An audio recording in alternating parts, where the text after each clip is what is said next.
இந்த காஞ்சி மண்ணை வாழ வைக்கிற ஜீவ நதி பாலாறு.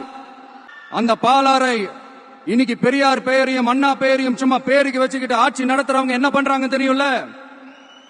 சுரண்டிட்டாங்க, கொள்ளையடிச்சிட்டாங்க, நாசம் பண்ணிட்டாங்க, மோசம் பண்ணிட்டாங்கன்னு இன்னும் என்ன வேணாலும் சொல்லலாம். ஆக மொத்தம் அழிச்சிட்டாங்க. மணலை கொள்ளையடிச்சா நீர்நிலைகள் அழியும், ஏரி குளம் கண்மா எல்லாம் அழியும். இதெல்லாம் அழிஞ்சா விவசாயம் அழியும், விவசாயம் அழிஞ்சு போனா விவசாயிகள் அழிஞ்சிருவாங்க. ஆக மொத்தம் நாம எல்லாரும் மொத்தமா அழிஞ்சு போக வேண்டியதுதான். நடத்த அனுமதி அளிப்பது நீர்வளத்துறை. அந்த துறையின் அமைச்சராக இருப்பவர் துரைமுருகன்.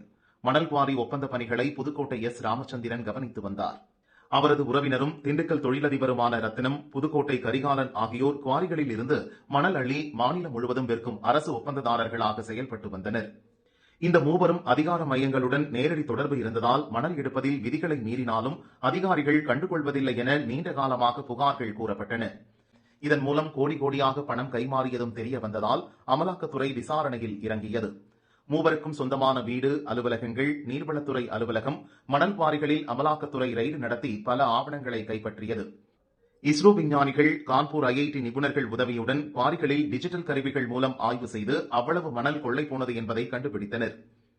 கடந்த 3 ஆண்டுகளில் 4730 கோடிக்கு மணல் கொள்ளை நடந்துள்ளதை உறுதி செய்தனர். ராமச்சந்திரன், ரத்தினம், கரிகாலன் ஆகியோரின் 130 கோடி ரூபாய் சொத்துக்கள், 35 வங்கிக் கணக்குகள் முடக்கப்பட்டன.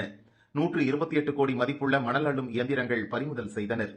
மணல் கொள்ளை தொடர்பாக திருச்சி, கரூர், தஞ்சாவூர், வேலூர், அரியலூர் மாவட்ட கலெக்டர்களிடம் அமலாக்கத்துறை விசாரித்தது. கிட்டத்தட்ட ஓராண்டாக நடத்திய புலனாய்வில் திரட்டிய தகவல்களை தமிழக டிஜிபி சங்கர் ஜிவாலுக்கு அறிக்கையாக அளித்தது அமலாக்கத்துறை. அதில் கூறப்பட்டுள்ள விவரம்: ராமச்சந்திரன், ரத்தினம், கரிகாலன் ஆகியோர் 28 குவாரிகளில் மணல் அள்ள அனுமதி பெற்றுள்ளனர். ஒப்பந்தப்படி 490 ஏக்கரில் மணல் அள்ள அனுமதி அளிக்கப்பட்டது. ஆனால் 2450 ஏக்கருக்கு மேல் மணல் அள்ளினர். நீர்வளத்துறை பதிவேட்டில் 4.05 லட்சம் யூனிட் மணல் அள்ளப்பட்டதாக பதிவாகியுள்ளது. ஆனால் நிபுணர்கள் நடத்திய அறிவியல் பூர்வமான ஆய்வில் 27.70 லட்சம் யூனிட் மணல் அள்ளப்பட்டுள்ளது. அதாவது 24 லட்சம் யூனிட்டுக்கு மேல் மணல் கொள்ளை நடந்துள்ளது. மணல் விற்றதால் அரசுக்கு கிடைத்த வருவாய் 36.45 கோடி. ஆனால் கணக்கில் வராமல் சுருட்டிய தொகை 4730 கோடி ரூபாய். நீர்வள அதிகாரிகள், அத்துறையின் முக்கிய புள்ளிகள் உடந்தையாக இருந்துள்ளனர். அவர்கள் சட்டவிரோத பணப்பரிமாற்றத்தில் ஈடுபட்டதும் உறுதி செய்யப்பட்டுள்ளது.